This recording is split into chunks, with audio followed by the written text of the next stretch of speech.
From Los Angeles, I'm Eddie Garcia. He is Doug Stolhand. Thanks for joining us for another edition of the Puck Podcast. It is Monday, March the 24th. This is our first period of a three-period podcast. The first period, some of you who are watching on YouTube, recaps the past week in the NHL on and off the ice. In our second period, we have a special interview or special feature segment this week. Doug will have a chat with longtime friend of the show, hockey author and Montreal Canadiens fan, Dr. Brian Kennedy. And in the third period, we will have our fan feedback segment where we read listener emails. We also have our off-ice report where we talk about what's going on in our lives. You can find all three periods on Apple Podcasts, Spotify, and wherever you get your podcasts. If you like what you're seeing, please subscribe to our YouTube channel. And ever since we've met and started working together, Eddie and I have been asked the same questions over and over again. Who are you? How did you get in here? And what will it take for you to let me go? We've also been asked, what are our credentials? And that is 30 years combined in sports media at Fox Sports TV, Fox Sports Radio, NFL Network, and of course, right here on the Puck Podcast, where we've been doing this show every week since July of 2006, our 19th season covering the NHL as members of the media, a streak of over 974 weeks and counting. And as Eddie said, over the next three periods, we're going to be talking about everything that happened the last week in the NHL. Every game, every milestone, every injury, every suspension. There are, of course, no trades anymore, but if there were, we would cover that too. But if there was a signing, and there were a couple of those, we will cover that as well. And we cover all 32 teams equally. Now, some games, as we recap them, just going to be a quick note, score, and move on. Other games we will go in more in depth on. But we start with the big news from the past week. And for that, I turn it over to my friend, my co-host, and a man you can see as an extra in the movie Eddie, as a Knicks fan eating nachos behind the bench, Eddie Garcia. No, that's not true. They would have had to pay me a lot to be in a basketball movie with Whoopi Goldberg. They would not meet my price. So they did unfortunately use my name against my wishes, but apparently it's kind of like public domain. I don't have exclusive rights to the. There was quite a run. Eddie. Yeah. Of all the movies, if you know anything about Eddie Garcia, you know he hates our Homo sapien cousins, the apes, the monkeys, the gorillas, the orangutans, that whole family of sapiens. He hates them. So for them to make a movie about a baseball playing chimpanzee, was that what it was? I don't know. I was thinking about the Whoopi Goldberg basketball I know, movie. but I'm saying they made a movie about that named Ed. Yeah. And then they made a basketball movie about Eddie, which was her name in the movie. Why are we talking about this? We're wasting valuable time talking about garbage. We don't have. No, stop. We're done. We are going to talk about the NHL GM meetings coming up, but at this point of the season, with most teams having around 10 to 12 games left in the regular season, it is all about the games. It is all about the playoff races. It's all about the playoff picture developing. And as Doug said, we will recap every game over the past 7 days. So we go back to Monday, 1 week ago, and we check in on 5 games in the NHL, including the Devils downing the Blue Jackets 2-1. Timo Meier and Jesper Bratt each scoring their 20th goals of the season, 39 seconds apart in the second period. Jake Allen made a season-high 45 saves in net. Recent AHL call-up Jet Greaves got the start for Columbus with the issues with Elvis Merzlikins. And with that loss, the Blue Jackets 4 points out of the final playoff spot. 2 points out of the final playoff spot. But Columbus continuing to struggle. We talked about it a little bit. It was a great, great story for a while, but it looks like it's not going to have a happy ending. No, it's the wheels have come off of the cannon here at the end. Boomer's wheels are off, and unfortunate that what was such a great story for so many months of this season is not going to have a ending that sees them in the playoffs with at least a chance to go after the Stanley Cup. And it would take some kind of an amazing ending here. They almost have to win out at this point, because not only are they falling behind, but they have so many teams to catch and pass. So very difficult path, and sorry to see it. But for New Jersey, as you mentioned, Jake Allen, what a performance. In fact, just in the third period alone, the man had 23 saves, which is a franchise record going back to 1997 for most saves in the third period. The most saves in any period was 25 by Nico Dawes all the way back in February of last year. In fact, Jake Allen himself had 24 saves in the opening period of a game for the Devils in March of last year. So the Devils, once a defensive stalwarts, given up a lot of shots the last 13 months or so. And Jake Allen on top of it there with 23 saves in the third period. And as you mentioned, Eddie, 45 total. So not like the Blue Jackets didn't do their due diligence and get some pucks on net. But my goodness, was he up to the task there. In fact, 46 shots, he had 45 saves. So quite the performance by Jake Allen and the Devils. And for the Blue Jackets, it was 4 losses in a row at that point. And unfortunately for them, that will continue as we go along in the week. Also on Monday, we had the Maple Leafs knocking off the Flames 6-2 for a much-needed win. Tied 1-1 after the first period. Toronto then reeled off 5 straight goals. Austin Matthews had 2 of them, goals 25 and 26 of the season. William Nylander added his 38th of the year as Toronto remained tied with Tampa Bay for second in the Atlantic with 83 points. In the loss for Calgary, goalie Dustin Wolf, who's had a great rookie season, pulled after allowing the 5th goal. Calgary remained 2 points out of the wild card in the West at that point. And you mentioned Austin Matthews in the great second period. He had 2 goals in that second period, giving him 36 multi-goal periods in his career, which moves him past Jeremy Roenick for most all-time by an American-born player. Jeremy Roenick wasn't pursuing second place on that list. Second place on that list was pursuing him. And that's a great reference to a fine show or a fine quote by that jackass. Hall of Matthews, Famer. Sure, he's still a jackass. A donkey, as our friend Jason LaBarbera would have said. Matthews, by the way, 4 goals this week, which ties him for most in the NHL since our last show this past week. But the most multi-goal periods in American hockey history for the NHL, and he has still got a lot of his career left. So I got to think he's going to be way up on that list or with a huge cushion by the time he's all said and done. And as you see there, the Toronto Maple Leafs with, I can't even see the stat that I gave you, Eddie, because the screen is so small for me, unfortunately. So what stat are we looking at there if you're watching on YouTube? I can't even see it. Wonderful. Most wins in 1-goal games this season. Toronto has 16 on the season, tied with St. Louis at the time for the 3rd most in the NHL. Ottawa has 17, and the Edmonton Oilers with 18 victories in 1-goal games at this point of the season. That tells you 2 things, by the way, if you look at that. First of all, they are great in close games. Second of all, they are lousy at scoring empty net goals. So there you go for that. And that, by the way, is a stat for later in the week that Eddie played too early. That was supposed to be the Austin Matthews in his St. Patrick's Day jersey.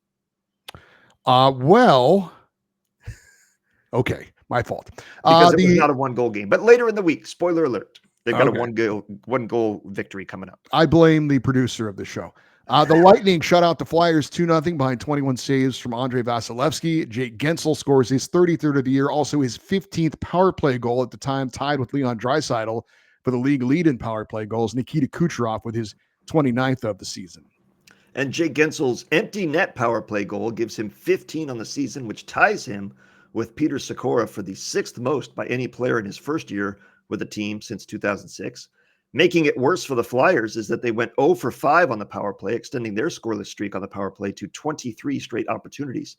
Now, if you're wondering, like I was, what about Patrick Laine? All that fool do is score power play goals. Then know this.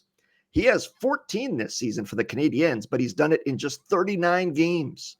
And that was Gensel's 15th, and he has well over 60 games. So very productive on the power play for Jake Gensel, and certainly a guy that is, I think, more than made up for the loss of Steven Stamkos in the Lightning roster so far this season. Great signing and great move by Tampa Bay to bring in Gensel after losing Stamkos to free agency. And unlike Patrick Laine, he's actually worth a damn 5-on-5 as well. Yeah, you can play him other than just the power play. I honestly, Laine is almost worth the contract. He'd be like the first ever power play specialist in the NHL, to where you sign him and you just tell him, just sit there until a power play comes along and then get out there. Maybe you give him a shift here and there on your 4th line, but just to keep the legs moving. But that guy is a power play specialist like we've never seen. Wild beat the Kings 3-1 to snap LA's 5-game winning streak. Minnesota scoring 2 goals in the 3rd period. Matt Zuccarello gets the game winner on the power play. Wild goalie Philip Gustafson, 28 saves in net. In the loss for LA, Adrian Kempe did score his 28th of the season. Kings remain 1 point back of the Oilers in the battle for second place and home ice in a first-round playoff matchup at that point. And the Sabres got by the Bruins 3-2 in overtime. Alex Tuch's 26th goal of the season was the overtime game winner as Buffalo snapped their 8-game road losing skid.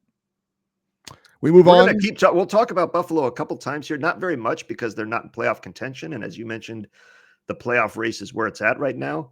But Buffalo's playing some good hockey this week, and it's way too little too late. No, I know, but I mean, it's just it's as I've said a few times, there are no bad teams in the Eastern Conference. There's no easy wins. The Blackhawks and Sharks should be easy points on any given night. I don't know that there is that team in the East. The Buffalo Sabres, if they're the worst the East have, and they have been this season, they're not that bad of a team. I think a lot of Sabres fans might disagree with that. Let's move on to Tuesday. We had 9 games on the schedule. The Canadiens get a big 6-3 win over the Senators, snapping Ottawa's 6-game winning streak. Down 3-2 in the third, Montreal scored 4 straight goals to close it out. Josh Anderson had 2 of them, numbers 11 and 12. Captain Nick Suzuki gets his 21st on the power play. That was the go-ahead goal. And goalie Sam Montembeault improved to 7-0-1 in his last 8 starts. And Calder Trophy candidate rookie defenseman Lane Hudson had a goal for his 53rd point of the season. That win over the number 1 wildcard team in the East moved Montreal into the number 2 wildcard spot in the East, 1 point up on the Rangers because the Rangers lost to the Flames in New York 2-1. All the goals in this game scored in the opening period. Nazem Kadri's 24th of the year tied it, while Matt Coronado's 17th of the season on the power play ended up being the game winner. Rookie goalie Dustin Wolf, another Calder Trophy candidate, only needed to make 12 saves in net to get the win. For New York, Artemi Panarin had the lone goal, his 39th of the season. Now, I only saw the highlights of this game, but I saw there was a lot of chatter about the Rangers not showing up for this game, and that's the last thing you want to hear about a team that is fighting for a playoff spot. Yeah, and it's tough to get a read for that, right? Like, so the damning part of it is Calgary played the night before in Toronto. You just mentioned they got their doors blown off by the Maple Leafs, 6-2. Dustin Wolf played in that game, got pulled, comes right back. They traveled to New York. Now, granted, that's not a huge flight, but it is still a travel, and you played the day before. And they come out with more energy. They come out with more urgency than a team at home that's rested in a playoff race. If that is the case, and obviously with 12 shots, it was both things can be true. Bad effort by the Rangers and good defensive effort by Calgary. Who do you blame for that, Eddie? Is that a coach issue? Is that a team or leadership issue? The captain, the assistant captain's getting the team as prepared as possible? Or is that just an example of coming in and thinking this is going to be an easy one for some reason and getting caught sleeping? I wouldn't just exclusively say it's a captain or a letter on the jersey. I think it's your core players. You know, it's the guys that you build that team around. It's Artemi Panarin. It's those kind of guys, even though he had the lone goal in this one.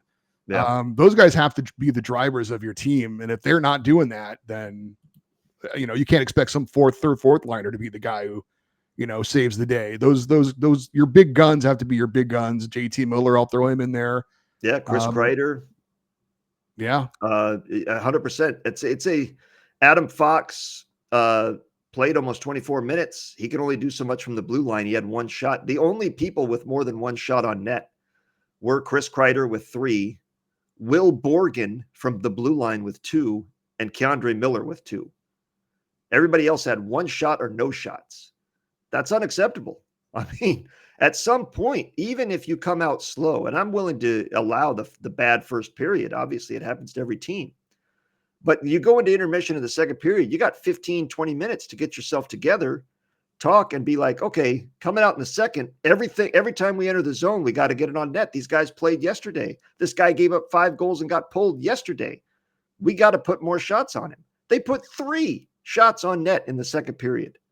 I mean, that's unacceptable. And there's only so much. I'm with you. I blame the players, the entire roster, but primarily the leadership there. Because there's only, what can the coach do? You think the coach said, hey guys, take it easy tonight. No shots, you know, only if you have a perfect shot, then you shoot it. No, the coach is saying the same thing every night. Get people in front, get pucks in deep, win the battles, get shots on net, screened, deflections, et cetera, crash for rebounds. 11 shots or 13 shots total. It's unacceptable. And you had a power play. You got to pepper them on the power play, if nothing else. Terrible effort from a team that needs the points. Canucks get a big win over the Jets, 6-2. Brock Besser, a pair of goals, numbers 19 and 20. And Pius Suter, a pair of goals, also 19 and 20 for him. Meanwhile, the Blues knock off the Predators in Nashville 4-1. Jordan Kyrou, 2 goals, numbers 28 and 29. Jake Neighbors is 19th. And Joel Hofer in net, 22 saves in the victory. So St. Louis and Vancouver tied for the final wildcard spot in the West, both 75 points. Calgary, at that point, 2 points back.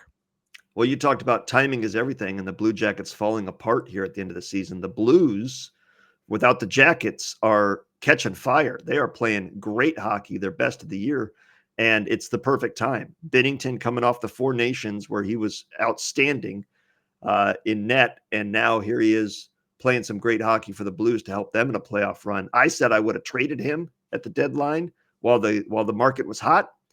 Obviously, they knew what they were doing by keeping him because they're on a playoff run of their own and looking like they're solidifying their chances as the weeks go on rather than fighting for an opportunity. They look like a team that can't wait to get back on the ice. Yeah, when Jeff Ponder joined us to co-host while you were away on vacation, the Kings played the Blues 3 times in 8 days, and St. Louis won 2 of those matchups. And I told him, I'm impressed with your squad. And I said, I think they're going to get that final wild card spot in the West. So we'll see if it happens or not. But like I said, I was impressed of what I saw of them, and they've been playing really, really well since they decided to keep Braden Shen and go for it here at the trade deadline. Well, all season, we've been talking about that second wild card spot in the West because nobody seemed to want it. Nobody was ever playing well enough, long enough, and consistently enough. Calgary was in there for a while.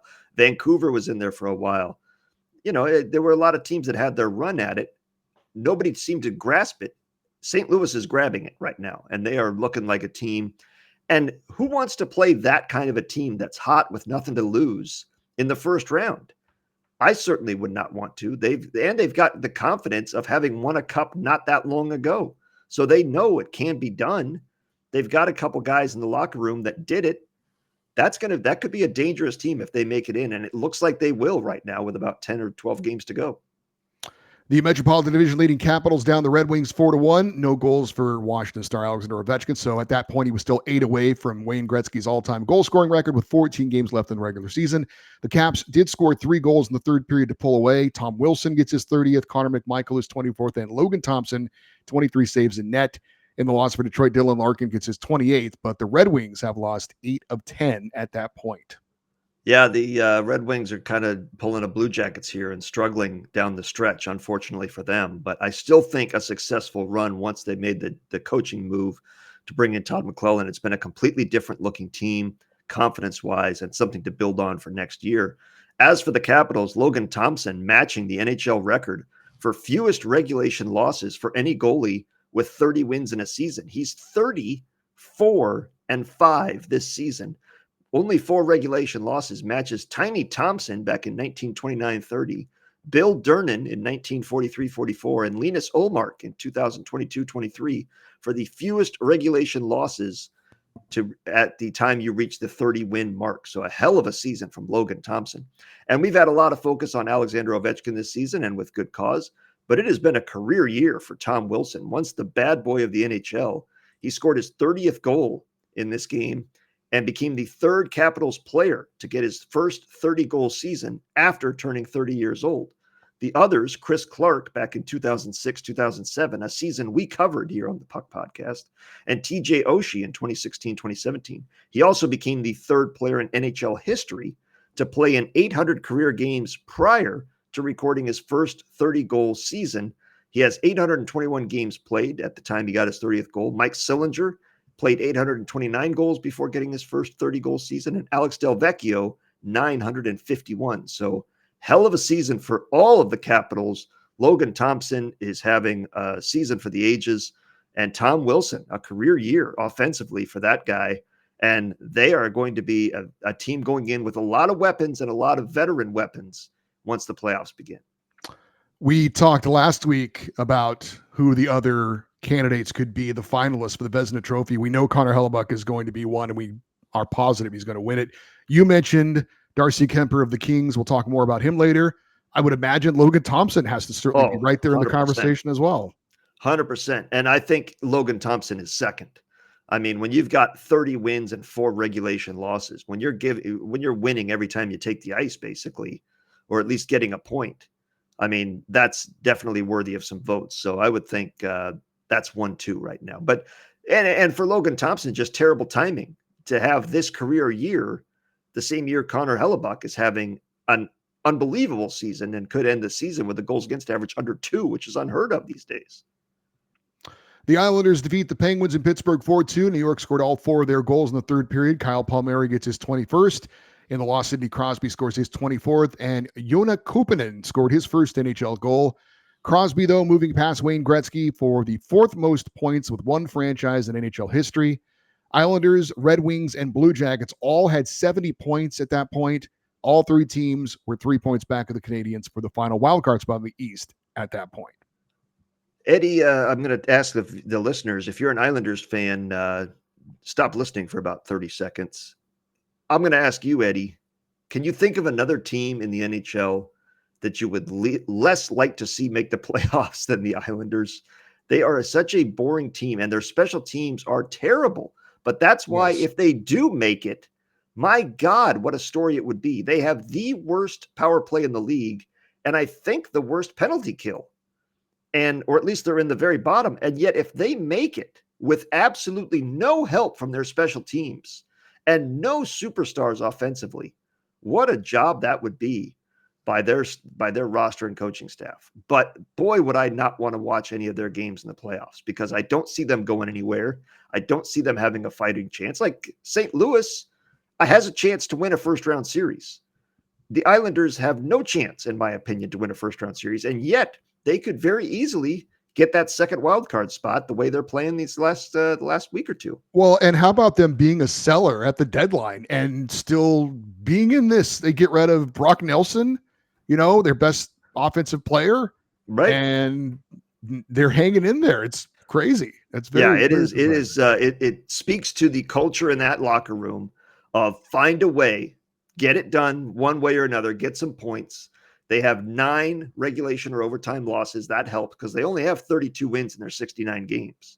So they're well under 500 when you collect their losses together. But they're still in this. And Patrick Waugh and his staff have done an amazing job of keeping this team competitive despite their shortcomings offensively and obvious shortcomings on special teams. It's amazing. Oilers crushed the Utah Hockey Club 7-1. Zach Hyman had 2 goals, numbers 23 and 24. Connor McDavid had his 24th, and goalie Calvin Pickard had 29 saves in net. Edmonton at that point was 2 points back of Vegas for first place in the Pacific Division. And Connor McDavid, Ryan Nugent-Hopkins, Zach Hyman, and Matthias Ekholm all had 3-point games on the night. It's the first time the team has had 4 players score 3 points in one game since all the way back in March of 2023. It's amazing how productive that team is. And McDavid, also the first player in NHL history to have had a 3-point game against 32 different franchises. Of course, all 31 teams currently in the league, with this one coming against Utah, and the Arizona Coyotes, which are technically a different franchise because the relocation started fresh for the standings and franchise stats for Utah. So 32 different franchises that Connor McDavid has had a 3-point game against. Absolutely amazing. Stars got by the Ducks in overtime 4-3. Mikhail Granlund, a pair of goals for Dallas, numbers 17 and 18, including the overtime game winner. Wyatt Johnston had added his 25th of the year. In the loss for Anaheim, Leo Carlsson had 2 goals, numbers 15 and 16. Dallas at that point had a 4-point lead on Colorado for second in the Central and home ice advantage in their likely first-round playoff matchup.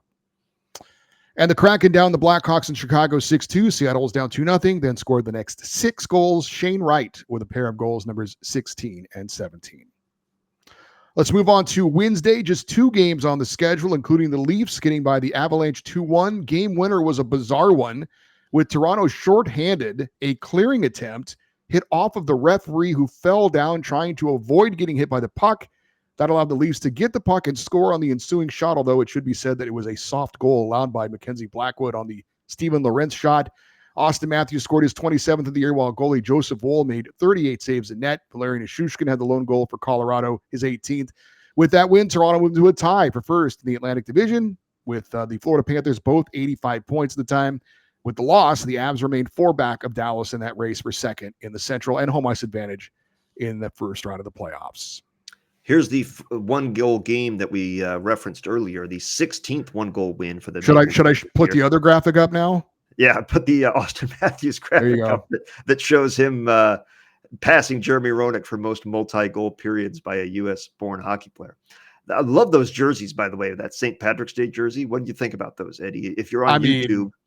Yeah, for St. Patrick's Day, they're fantastic. I don't know that I want to wear them any other time, but for St. Patrick's Day, it's pretty awesome. And that's one that if I was a Maple Leafs fan, I would probably buy one of those to have especially if it's a Matthews or Nylander, somebody like that, some legend. So, but for this game, going back to the win over the Avalanche, Austin Matthews' goal to give them the lead in the second period was the 142nd time he has scored a goal to give the Leafs a lead, which breaks the tie he had with Matt Sundin for most in franchise history. So nobody in Toronto Maple Leafs history has given the Maple Leafs the lead more than Austin Matthews. And again, he has a lot of career left.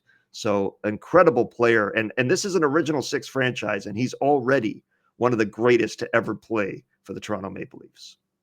And the other game on Wednesday had the Wild shutting out the Kraken 4-0 behind 34 saves from goalie Philip Gustafsson. Minnesota scored 3 goals in the first period, all 1:42 apart. Matt Boldy with 2 goals, numbers 22 and 23. That was the fastest 3 goals to start a game this season in the NHL, just 4 minutes and 29 seconds. By the time the first TV timeout came around, the game was over, basically 3-0, and it ended up being a 4-0 final. It is not the fastest 3 goals to start a game in Wild history. That was back in 2017 when they had 3 goals in 4 minutes against the Dallas Stars. So hell of a start for the Minnesota Wild. You talk about the Rangers not showing up for their game against Calgary. Minnesota was ready to start on time in that one, and Seattle didn't know what hit them. Let's move on to a very busy Thursday with 14 games on the schedule. We'll start with the Capitals edging the Flyers 3-2, and Alexander Ovechkin scores his 35th goal of the season. Also, career goal number 888 for the grade 8, which is certainly fitting. Now 7 away from breaking Wayne Gretzky's all-time goal-scoring record with 13 games left in the regular season. And the Washington Capitals became the first team in the NHL this season to clinch a playoff spot. Doug, amazing. The Capitals were the last team to clinch a playoff spot last year.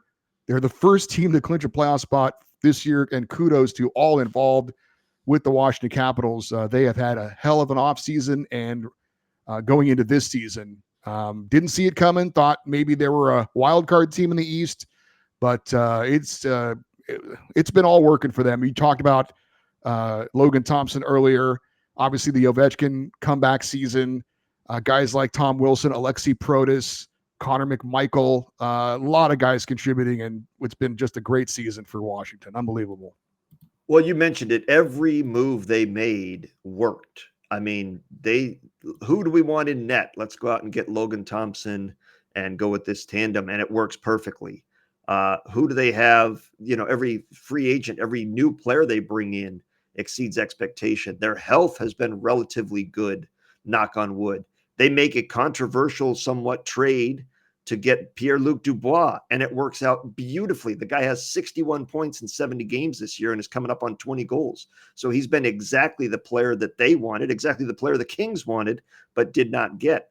That move has worked out well. As we mentioned, Tom Wilson with 30 goals, Alexander Ovechkin with 30 goals, Alexei Protas is going to have 30 goals, Connor McMichael has over 20 goals, Dylan Strome has over 20 goals, Pierre-Luc Dubois probably will get there, Jacob Chychrun from the blue line could reach 20 goals. The depth is there. Every move has worked. And the amazing thing about a team that is as good as they've been this season, contending for the President's Trophy, they don't have a single point per game player on their roster.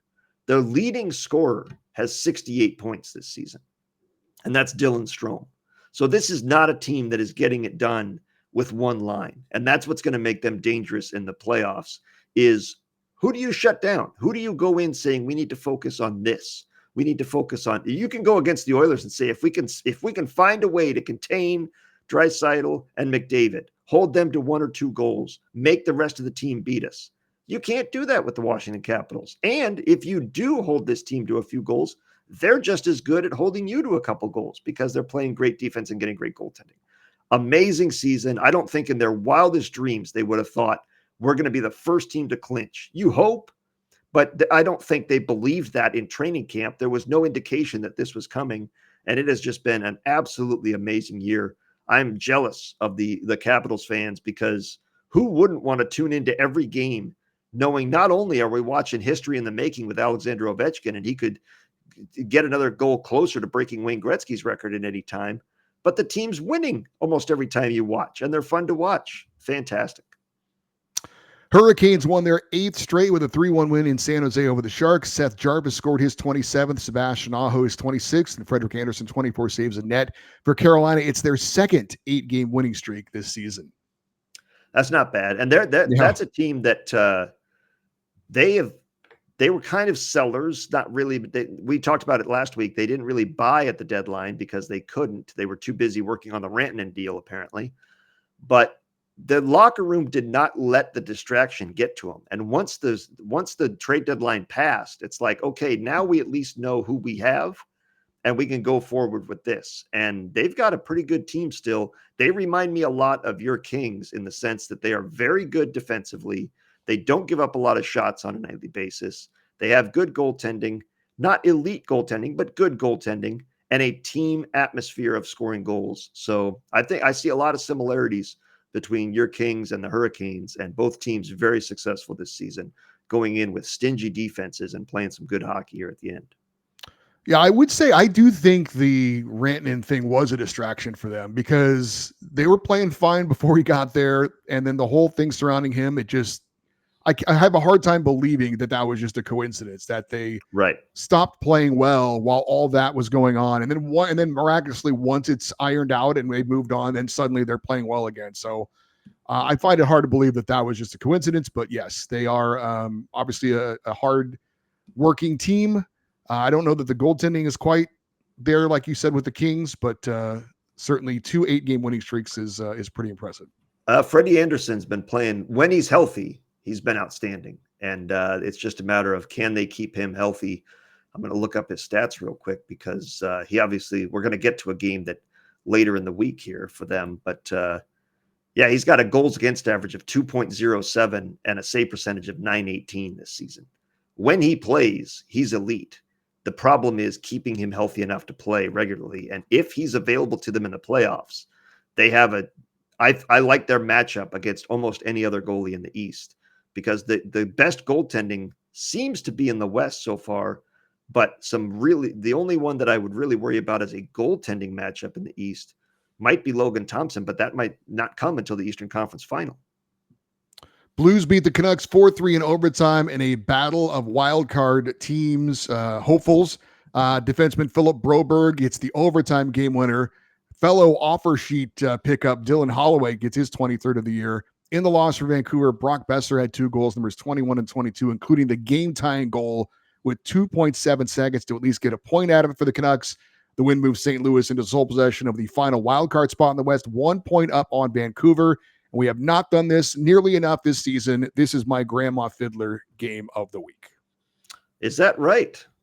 My Indeed. Goodness, that good of a game. Well, it is interesting. I think that game, and we talked about St. Louis playing very well. Vancouver is trying to do their best to stay in this, but just like all season, 1 step forward, 2 steps back. They cannot get traction to build a big winning streak, go on a run. And Brock Besser is making himself some money in free agency because if he gets to 25 goals on the season, that's going to be very appealing to a lot of teams that are looking to add some offense this offseason. So he's making himself some money. He's motivated, but St. Louis continues to find ways to win. And I should correct myself. If Carolina plays Washington, it will, of course, be in the second round if they both advance past the first round. Flames score 4 third-period goals to defeat the Devils 5-3 in New Jersey. Jonathan Huberdeau's 26th of the season was your game winner. Nazem Kadri adds his 25th into an empty net to ice it. In the loss for the Devils, Nico Hischier gets his 29th of the year. This was New Jersey's first regulation loss this season when leading entering the third period. Calgary is not exactly an offensive juggernaut, so 4 goals in a period for them, obviously pretty big, but to get it in the third period on the road, pretty impressive. Calgary remaining 2 points out of the final wildcard spot in the West. An impressive job by Calgary to recollect themselves after getting blown out in Toronto. Next day in New York, win that game, stay in the tri-state area, play New Jersey with a big third period rally. Getting 4 points after getting blown out on the road is impressive against 2 teams that are playoff contenders or playoff caliber teams. That's a very good job by Calgary. Maple Leafs get by the Rangers 4-2 in New York. John Tavares scored 2 goals, numbers 28 and 29. Matthew Knies gets his 25th as Toronto remained tied with Florida for the top spot in the Atlantic Division. In the loss for New York, Artemi Panarin gets his 31st of the year. The Rangers remained 2 points out of the final wildcard spot in the East. And John Tavares, with those 2 goals and his assist, becomes the 8th active player to reach the 1,100-point milestone.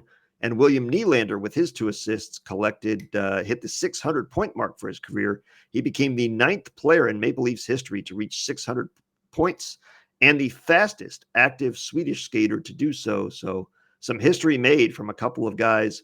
We mentioned Matthews earlier in the week. Tavares and Nylander reaching some milestones this week as well.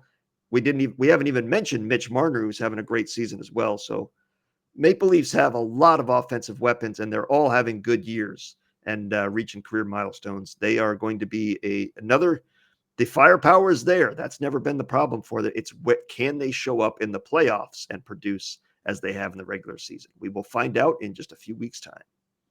Panthers got by the Blue Jackets 1-0 in overtime. Alexander Barkov with the overtime game winner. Goalie Sergei Bobrovsky, 25 saves in net for his 49th career shutout. For Columbus, Elvis Merzlikins did return from his personal issues. Apparently, it was the birth of a child that he was away from the team for. 28 saves for him in the tough loss. 5th straight loss for the Blue Jackets, who dropped 3 points out of the final wildcard spot behind both the Islanders and the Rangers. That's a real tough one because you play a great game defensively and in net against the defending Stanley Cup champs, and you come up with no goals. You can't find anything to win, and then you lose in overtime. At least you get the point, but they needed 2 points in that game, and the effort was there to get those 2 points, just did not come through. Islanders moved 2 points back of the Canadiens for the final wildcard spot in the East with a 4-3 overtime win over Montreal.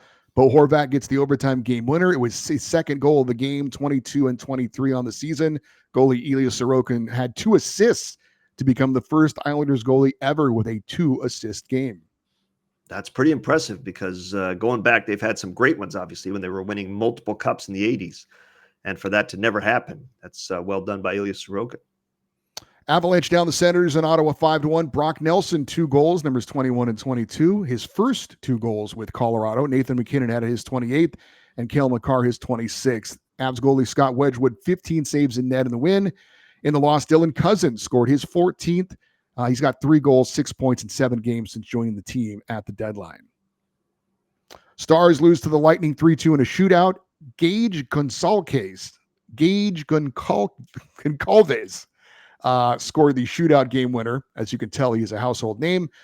Brandon Hagel scored his 32nd of the season in regulation for the Stars. Wyatt Johnston's 15-game home point winning streak comes to an end. He stopped 1 short of tying Mike Modano's team record, and Dallas's 8-game home winning streak comes to an end. Their lead over Colorado for second in the Central was reduced to 3 points. I did see Mike Modano was in the arena in case he tied the record, but he was seen with a mirror shining it into Wyatt Johnston's eyes whenever he had the puck. So that seems like good job by him. By Mike Modano. Yeah. He wants to keep that record, man. Well, he did. It worked. Kings beat the Blackhawks in Chicago 3-1. Alex Turcotte scores the game winner, and Darcy Kemper made 16 saves in net. LA moved 2 points back of Edmonton for the second spot in the Pacific Division. In the loss for Chicago, they were officially eliminated from the playoffs, joining the San Jose Sharks. Jets got by the Oilers 4-3 in overtime. Kyle Connor's 37th of the season was the overtime game winner. Connor Hellebuck made 21 saves in net to record his NHL-leading 40th win of the season.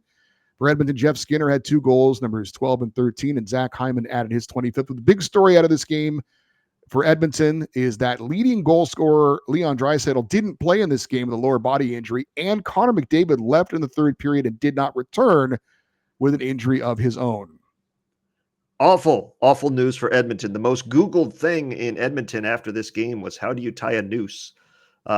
Just terrible timing for this team going into the playoffs. If either of those guys are not 100%, they need them to make the run. They've obviously reached the Stanley Cup final last year, but they do not have the depth, despite Jeff Skinner's 2 goals in this game. They do not have the depth to be missing one of those 2 guys in the playoffs and still advance, nor do they have the ability, I think, to rally the troops. I think it would be demoralizing to the locker room to have either one of those guys not available or to be playing at less than 100%. So hopefully by the time the playoffs, for Oilers fans, I know not for you, Eddie, but hopefully for Oilers fans, those 2 guys are 100% healthy, and for hockey fans, because they're 2 of the best players in the world.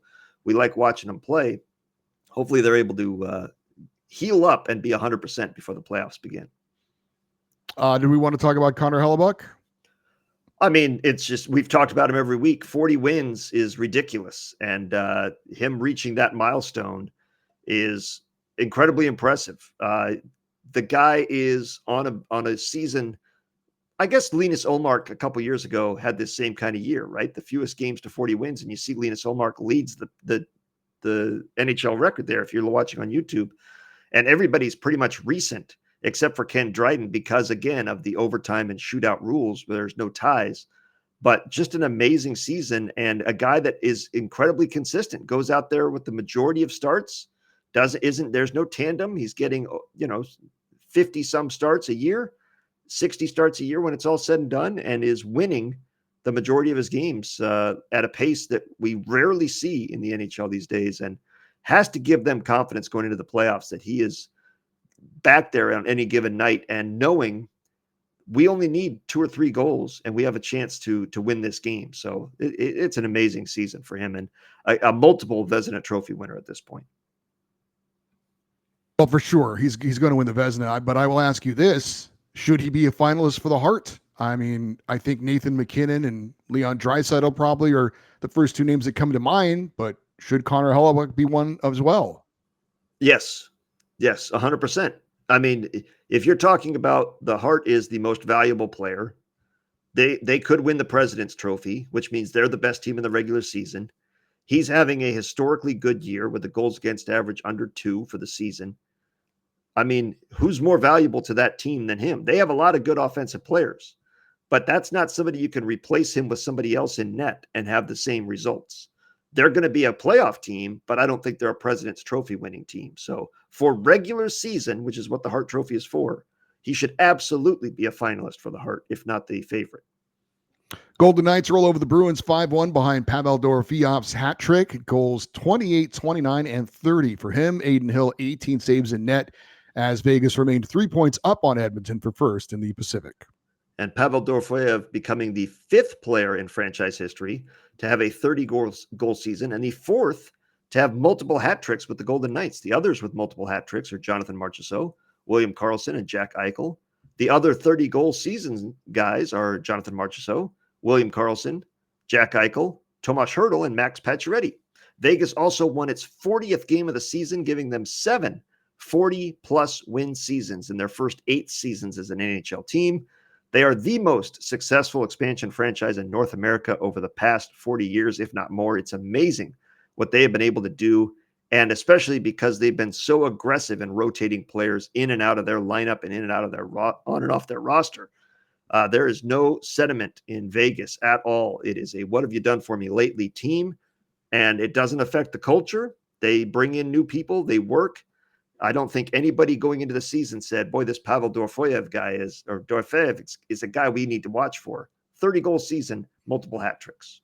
And Vegas is certainly one of those teams that likes to go out and get their players. Eichel, Stone, right now, Tomas Hertl, we're going to talk about a little bit later, but Pavel Dorofeyev is a homegrown guy. He's one of their few guys that they have very few and developed. Yeah, very few guys that they have drafted and developed, and he is definitely obviously the most successful draft pick they've ever had in franchise history, though it's not a long list for them. Utah Hockey Club down the Sabres 5-2. Dylan Gunther scored his 25th. Logan Cooley his 19th. Buffalo was down a goal in the third, and then they put the puck into their own net on a delayed penalty. The goalie was pulled for the extra attacker, and a pass to the point did not connect. Goes all the way down, and that was it. JJ Peterka did score his 20th in the loss. Utah still 5 points out of the final wildcard spot in the West, but getting a little good luck in that one. Oh, for sure. And that's a heartbreaker for Vancouver. And the Ducks beat the Predators 4-1. Troy Terry had the go-ahead goal, his 19th of the season. John Gibson, 33 saves in net. Nothing on to Friday. The no, Ducks not are, really. Yeah, the Ducks are lousy. And I don't, anyway. On to Friday, where we had one game on the schedule. Doug was very excited about this game because when I texted him on Thursday and said, man, look at all these great games, you said, I care about Friday. So here we go. Big in-depth breakdown of this game from Doug. The Blue Jackets suffered their sixth straight loss with a 6-3 defeat to the Penguins. Rickard Rakell gets his 32nd. Sidney Crosby is 25th. He's the 13th player in NHL history to have 15 seasons with at least 25 goals. For Columbus, Boone Jenner did score his first of the season since returning from shoulder surgery, but the Blue Jackets still 3 points out of the final wildcard spot in the East. That feels like a big 3 points at this point because that's losing game after game after game here. Yeah. The Penguins extending their home point streak versus the Blue Jackets to 17 games now. They are 16-0-1 against Columbus, going back to December 21st of 2015. Their second longest versus a team in franchise history. An 18-game home point streak against the Jets/Thrashers from March of 2007 to January of 2019. A 12-year run, basically, where they did not lose in regulation in fact, they didn't lose at all to the Jets Thrashers. They were 18-0-0 against them in that run. So, yeah, we talk about this every now and then. The NHL schedule is baffling. And I get that they share a lot of arenas with NBA teams. And I get that Saturday's a big night, so you don't want to have too many teams playing back-to-back. But what'd you say, 14 games on Thursday and 1 on Friday? Yes, and 14 games on Saturday. Let's get to those. We can do that. The Capitals knocked off the Panthers in a battle of division leaders. 6-3 the final, no goals for Alexander Ovechkin. Game was tied 3-3 after the first period, and then Washington scored the next 3 to pull away for the win. 6 different goal scorers for the Caps, including Tom Wilson's getting his 31st and Connor McMichael his 25th. And that is a potential Eastern Conference final preview. I think we'd all be happy if that happened, unless you're a fan of another team in the Eastern Conference. But two of the best, the defending Stanley Cup champions and the best team in the East this year going at it. That'd be a great matchup. So with the Panthers losing, the Leafs could have moved into sole possession of first in the Atlantic with a win, but they lost to the Predators 5-2. They were up 2-0 in the first period, then allowed 5 unanswered goals. Philip Forsberg had 2 of them for Nashville, numbers 26 and 27. In the loss, Toronto got goals from John Tavares, his 30th, Mitch Marner, his 22nd, but they remained tied with Florida atop the Atlantic, each with 87 points. And Nashville has not been playing well lately, so that was a very surprising win on Hockey Night in Canada. That game was not in Canada. That was in Nashville, and they took advantage of a rare bad effort defensively by Toronto. In a battle of two teams desperate for points to stay in the wild card hunt, you had the Rangers knocking off the Canucks 5-3. Johnny Brodzinski scored twice for New York, goals 8 and 9 on the season. JT Miller added his 17th as the Rangers moved 1 point out of the final wild card spot in the East. Vancouver fell 3 points out of the final wild card spot in the West. You got to give it up to New York after the absolute egg they laid against Calgary. They came back with some good efforts later in the week. So at least there was a response there from the team, and they hadn't given up, because that game was concerning against Calgary, but a much better effort the rest of the week. Another battle of wild card hopefuls. The Flames edged the Islanders in New York 4-3 in overtime. Nazem Kadri gets the OT game winner. Matt Coronado scored twice, numbers 19 and 20, and Jonathan Huberdeau added his 27th. The Flames remained 2 points out of the final wildcard spot in the West. The Islanders also 2 points out of the final wildcard spot in the East at that point, because the Canadiens lost to the Avalanche 5-4 in a shootout. Colorado jumped out to a 3-0 lead. Montreal stormed back with 3 third-period goals. In the win, Brock Nelson scored his 23rd of the season in regulation and had the shootout game winner. Marty Necas gets his 24th. For the Habs, Yuri Slafkovsky had 2 goals, 15 and 16. Montreal does get a point, and they remain in that final wildcard spot in the East, 1 point up on the Rangers. In the loss, Brock Besser is 23rd. Vancouver 3 points back of St. Louis for the final wildcard spot in the West. Well, you mentioned some names there. So we all know when you think about the Colorado Avalanche, you think of two players immediately, Cale Makar and Nathan MacKinnon, all-world players, future Hall of Famers. But the guys that made an impact in this game are guys they went out and got during the season. Marty Necas and Brock Nelson. Genius moves in season. Just the team you open the season with is not the final roster. You can still make moves up until that trade deadline. And Colorado made the most of their opportunities this year. And it's paying dividends with this game and potentially in the playoffs as well, as they've got a little bit more depth and a little bit more confidence offensively than we maybe saw earlier in the year. Blues beat the Blackhawks 4-1 for their 5th win in a row. Rob Thomas scored his 18th of the year. Zach Bolduc gets his 14th, and Joel Hofer in net had 26 saves. He's 4-0-1 in his last 5 starts. Is Hofer. Before the game, St. Louis native and current Blackhawks forward Patrick Maroon announced he was retiring at the end of the season. Patrick Maroon, over 800 NHL games, 14 seasons, and 3 Stanley Cups. He was not the most talented guy in the world, but to squeeze all that out of his talents, pretty impressive. Yeah, and a guy that played for a lot of different teams and was valued everywhere he went. He got a standing ovation in St. Louis, where he helped them win a Stanley Cup, one of his 3, and he got a standing ovation there, and his family was there to enjoy it as well. So nice moment for him, and I like the idea of announcing it ahead of time. Kind of having that victory tour as a guy that is a veteran. Why wait until the end of the year? Give the fans the chance to salute you one last time, as he did. Well done by him and the fans in St. Louis. Utah Hockey Club surprised the Lightning 6-4. Logan Cooley, 2 goals, numbers 20 and 21. Alex Kerfoot, 2 goals as well, 9 and 10 for him. In the loss for Tampa Bay, Braden Point had 2 goals, numbers 33 and 34, and Jake Gensel added his 34th of the season as well. Lightning remained 2 points back of Toronto and Florida in the Atlantic Division race. Utah remained 4 out of the final wildcard spot in the West. That was a good opportunity for Tampa to move up into a tie for first, and not even getting a point. That's disappointing for Tampa Bay, no doubt. Stars edged the Flyers 3-2 in overtime. Defenseman Thomas Harley, 2 goals for Dallas, numbers 14 and 15, including the overtime game winner. Dallas still held a 3-point lead on Colorado for second and home ice in the Central. Kings snapped the Hurricanes' 8-game winning streak with a 7-2 win. LA had 7 different goal scorers, including Adrian Kempe getting his 29th and Kevin Fiala his 26th. Kings improved to 24-3-4 at home, 11-0 against teams currently in the top 3 of their division. They've got 2 wins over Pacific Division leading Vegas, a win over the Central Division leading Jets, a win over the Metropolitan Division leading Capitals, a win over the Atlantic Division leading Panthers, 2 wins over the Devils, a win over the 2 wins over the Stars, I should say, a win over the Devils, a win over Tampa Bay, and now a win over Colorado. However, the Kings could not gain ground on the Oilers because even without Leon Draisaitl and Connor McDavid, Edmonton gets a 5-4 win over Seattle. Ryan Nugent-Hopkins stepping up in a big way with a hat trick, goals 18, 19, and 20. So Edmonton remained 2 points up on the Kings for second in the Pacific. In the loss for Seattle, Capo Caco had 2 goals, numbers 12 and 13. The amazing thing about the Kings is how dominant they are at home and how not dominant they are on the road. Only 14 wins in 37 road games this season.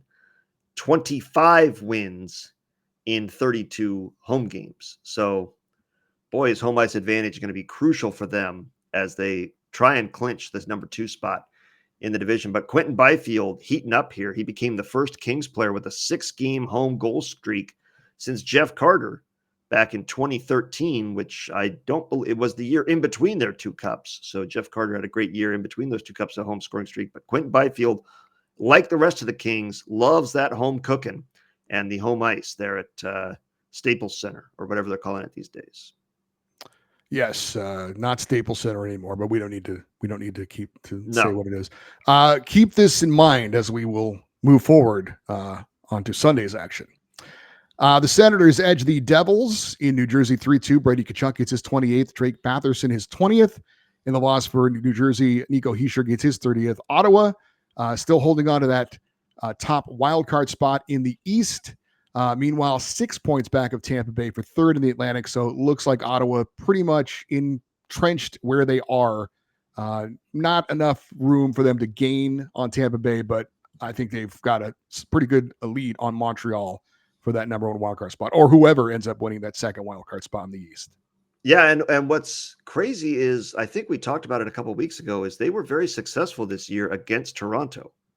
And if Toronto ends up winning the division, they would be playing Ottawa in that first round. And Ottawa is going to go into that series with a lot of confidence and feeling like the underdog, despite the regular season success they had against Toronto. So I'm not saying Toronto doesn't want to win the division but I would probably rather play Tampa Bay than Ottawa if I'm the Maple Leafs in that first round. I know Tampa is good and has veterans, but Ottawa's had your number this year and could have a little bit of an emotional edge in that one as well, being the underdog in Ontario. Wild beat the Sabres 4-1. Minnesota had a 3-0 lead after the first period. Marco Rossi gets his 22nd, Matt Zuccarello his 17th, and goalie Philip Gustafson 20 saves in net. Wild held a 6-point lead on St. Louis for the number one wildcard spot, 4 points back of Colorado for third in the Central. Sharks knock off the Bruins 3-1. Defenseman Lucas Carlson's first goal of the season was the game winner in the third period. Alexander Georgiev 22 saves in net for San Jose. Something they should get like a trophy for Joe Thornton's beard in this game. The Sharks and Bruins. They should have an ongoing, like a college rivalry trophy. Whoever wins the season series gets a Joe Thornton beard. Maybe one that you put on, the coach wears it in the post-game press conference. Sounds good to me. Yeah. Yeah. All right. We wrap it up with 7 games on Sunday. Did you give the Vegas score on that one? Did I give the Vegas score on that one? I don't think you did because I have a note here. They had a 6-3 win over Detroit. Yeah, I've got it here. Yes, I do. The Oilers could not gain ground on Vegas because they took care of the Red Wings 6-3. Tomas Hertl with the hat trick, goals 28, 29, and 30. His second hat trick of the month, second hat trick of the week for Vegas. Golden Knights 3 points up on Edmonton for the top spot in the division.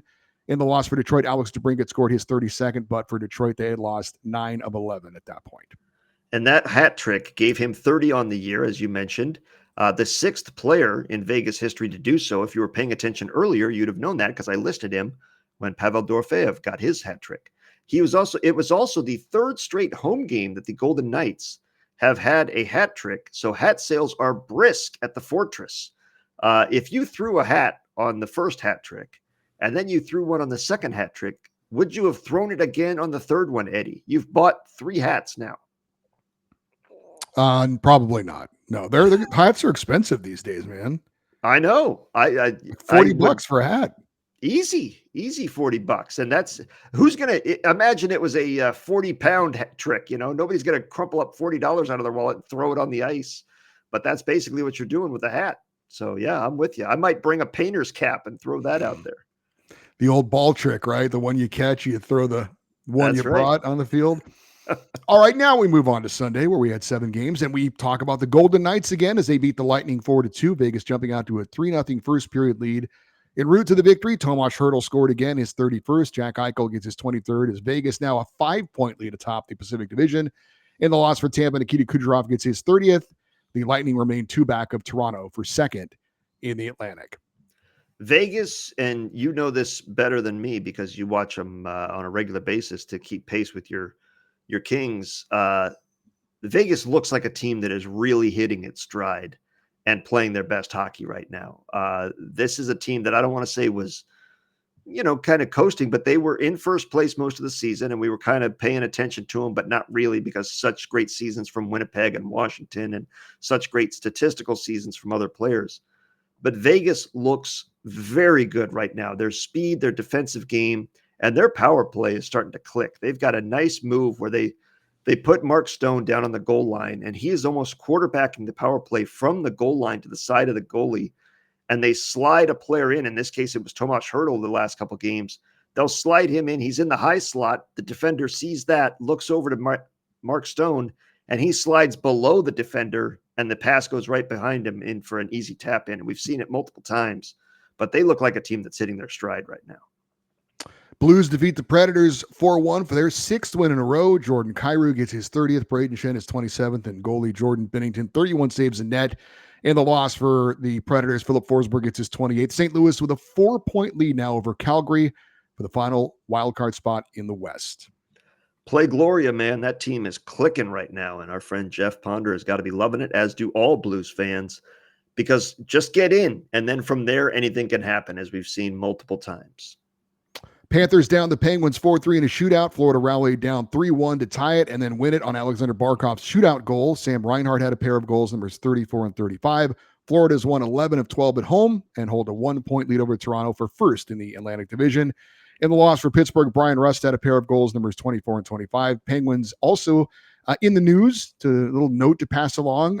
It'll be Penguins Predators in next year's global series that'll be played in Stockholm, Sweden, for those of you that might care about that.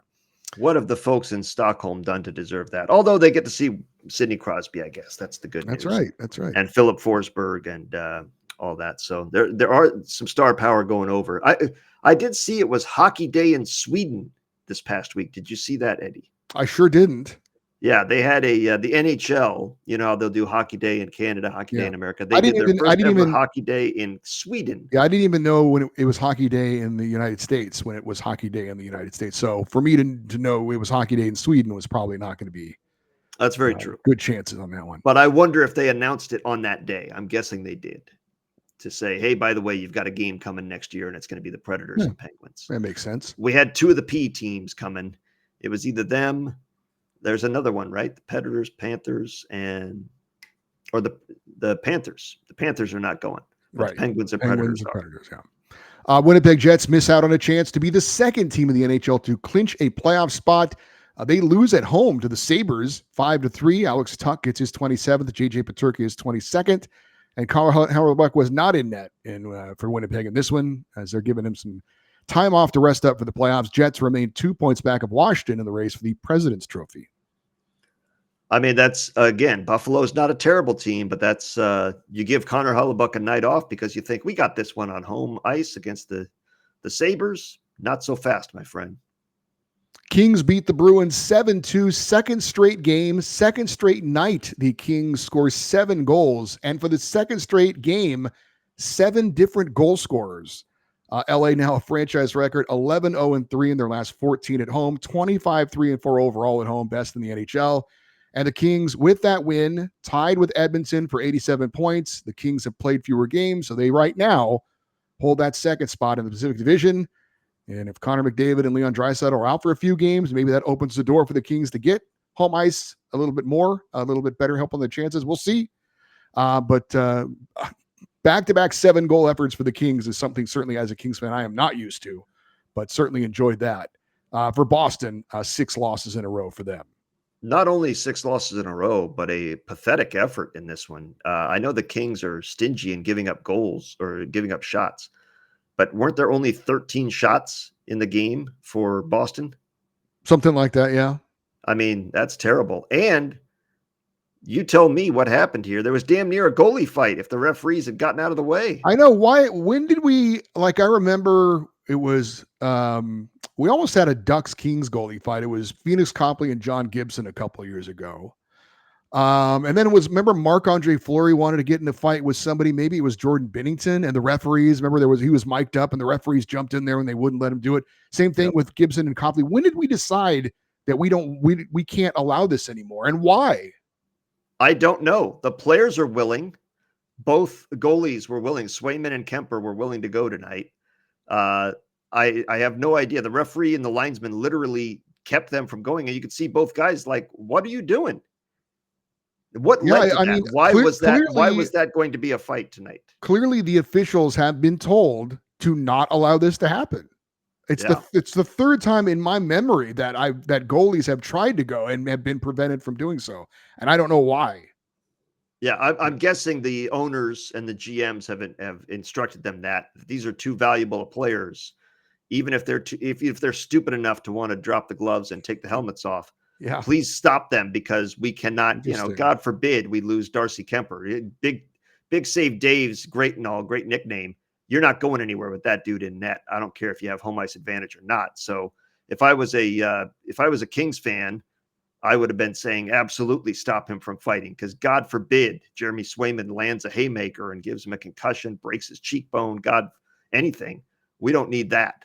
Get back in your crease and start saving pucks. But what led to that? What was the altercation that led them to try it? One of the Bruins went into Kemper, goalie interference. Kemper got upset and ripped his helmet off, and that prompted Swayman to come down the ice. And then Kemper said, "Okay, I'll join you." And then the referees stepped in. That's what prompted. Yeah, unfortunate. Let him fight. Let him fight. Hurricanes beat the Ducks in Anaheim 5-2. Taylor Hall hat trick for Carolina, goals 13, 14, and 15. And the Blackhawks. Freddie Anderson coming back to beat his old team, the bastard. You're supposed to give us those 2 points. Oh, he's probably done that before, though, right? He's faced. Oh, he always I'm not a gambling man, but if I was, I would bet on former Ducks to have a good game against the Ducks, because it happens every time, man. We play some team and, hey, look, Stefan Nason's on the ice and he gets 2 goals and has an assist. What in the hell? Max Jones is going to have a great night. Hey, we're going to put this dude in the lineup. I didn't even remember he was in the league. Well, he's got 2 goals tonight. Son of a bitch. It happens every time. And if we get somebody, they're playing against their former team, man, they've never played worse in their life. And our final game of the week, Blackhawks beat the Flyers 7-4 for Chicago. Ryan Donato, 2 goals, numbers 24 and 25. Patrick Maroon, who again announced his retirement at the end of the year, gets his 5th of the season. Blackhawks snapped their 7-game losing skid. The Flyers have now dropped 5 in a row. Did you see that they had another offer on the Flyers power play? Did you see they had a speech in the locker room after the game for the Flyers? Losing is a disease. Oh, yes. I've heard as that contagious as syphilis.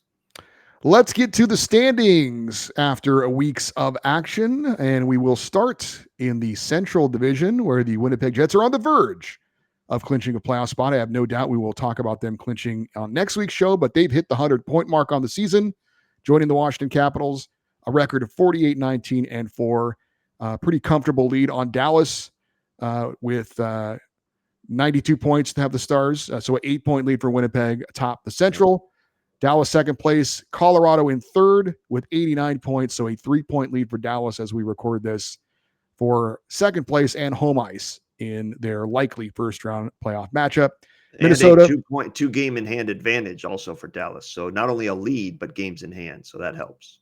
Minnesota in fourth place in the Central, and the number 1 wildcard team with 85 points, and the 5th place team in the division, St. Louis, also a wildcard team with 81 points. So the 2 wildcard teams currently are out of the Central Division, which is going to, if this holds, put 5 teams into the postseason.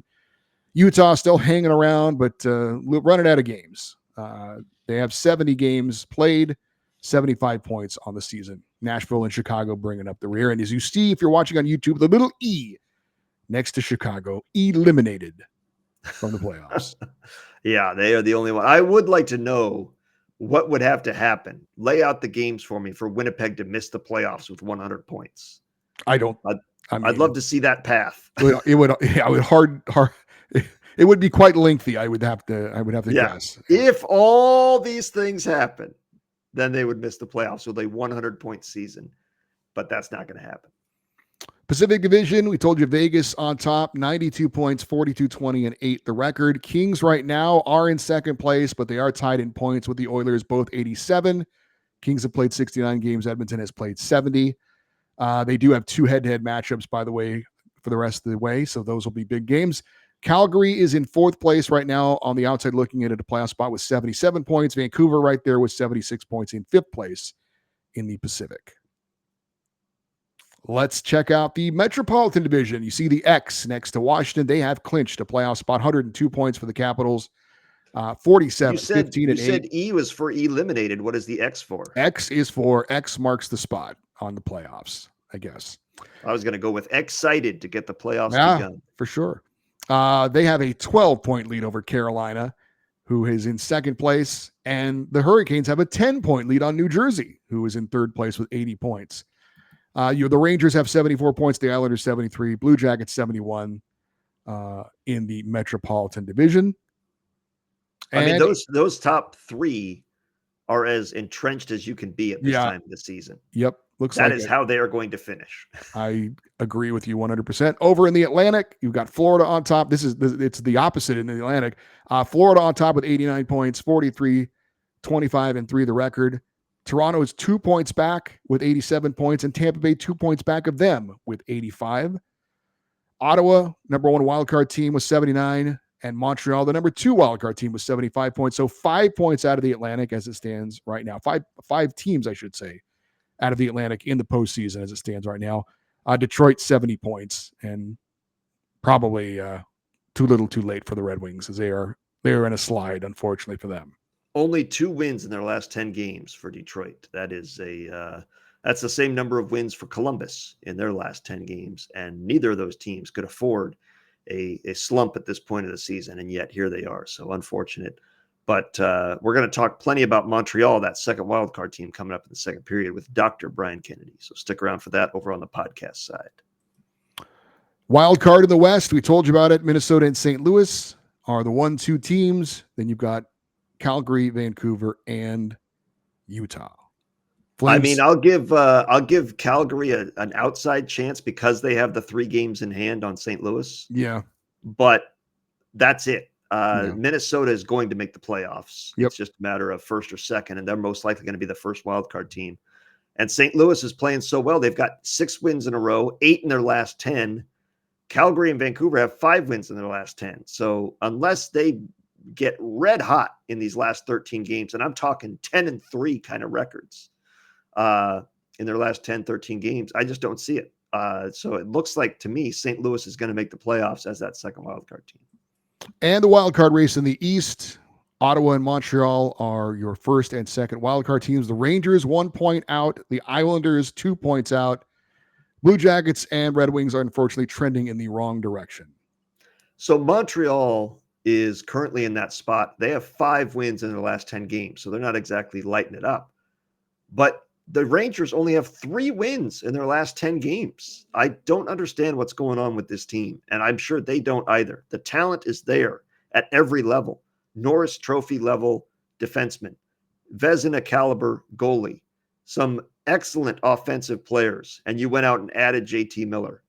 There's no reason this team should be this bad, and yet I still think if they can make it in and get a clean start, that is not a team I would want to play because of the talent they have. And if they get a clean slate to start the playoffs as a wild card team, as a reward for being the number 1 team, you're going to play the New York Rangers with that lineup. That's brutal.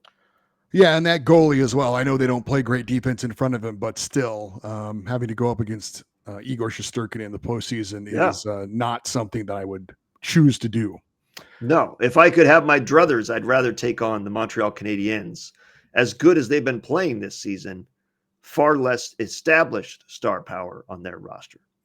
Real quick before we wrap up the first period, we did have the general managers meetings down in Florida this past week. Some interesting things went on down there. Apparently, they are reevaluating the All-Star game for next year, which was to be played on Long Island.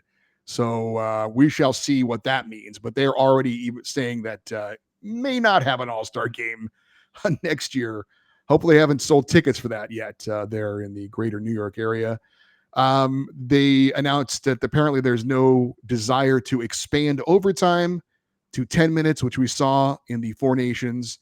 I personally would like to see that because it would cut down on the shootouts, although I'm not as anti-shootout as you are. But apparently they're saying wear and tear on the players for an extra 5 minutes is not something they want to do. Then play more of the players. Go deeper than 2 lines in overtime. God forbid. You got 12 skaters. You can have 4 different combinations out there of just forwards. That's a BS excuse in my opinion. Because you know as well as I do, you go to overtime, 60% of the roster never gets off the bench. Put those players in if expanded 5 minutes. God forbid. There's no extra wear and tear. They're just getting a couple extra minutes for guys that otherwise wouldn't have been playing. Yeah, the problem is the coaches aren't going to probably do that. I mean, you can't mandate that they, No, I'm saying, but the teams that don't are going to lose, and they're going to figure out, hey, fresh legs beat skill in overtime. When you're dragging your ass up and down the ice and you got fresh legs on a third liner, that guy's going to beat you to the loose puck, especially with that much open ice. Apparently, no desire to change the playoff format. Talk about going back to the 1 versus 8 matchups and so on and so forth. I know Gary Bettman pretty much shot that down. He said there's no movement on that. I like the format we have now. I really like it. I think it's compelling in every round. That 2-3 matchup in each division is usually a great matchup. And then you get into the second round, and it's divisional, most likely, of first and the number 1 team that advances. And then you get to the conference final, and obviously that's compelling because one of those teams is going to go to the cup final. So I really like the format we have now, and I'm glad they're not changing it.